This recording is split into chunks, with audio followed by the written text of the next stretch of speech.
is where Elijah McClain was restrained by Aurora police. Tonight, friends and family gathered for a vigil, saying goodbye to a man they say should still be alive. Off Billings and Evergreen in Aurora.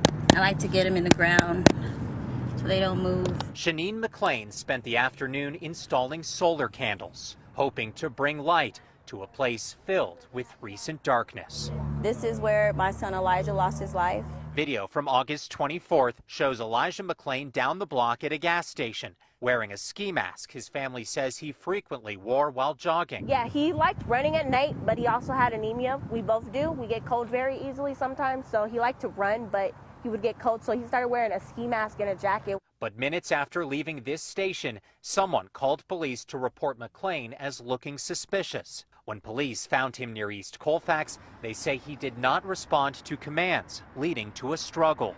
Officers physically restrained him before calling paramedics, who gave him some sort of drug to calm him down on the way to the hospital. His heart later stopped.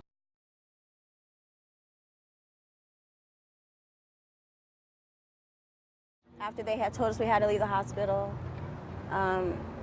it was really hard dealing with it. He looked pretty beat up, honestly.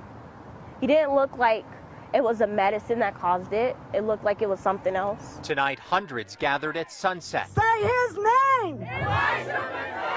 Sharing memories of the young massage therapist who loved music and laughter. The pet store that he worked across from, he liked to go there and play the violin and the guitar for the pets there because he thought they'd be lonely because, no one was adopting them. Memories all this community has left as they search for answers. According to them, it's the medication that caused the heart attack. So it's what medication did they use? I like to see the car videos, everybody's videos that's supposed to have videos. I want to see all that. I need to see all that. I need to know how they're going to pay for what they did. We still don't know exactly what drug McClain was given. There is body camera video of this incident. However, that has not been released. At this point, we know 3 Aurora police officers remain on paid administrative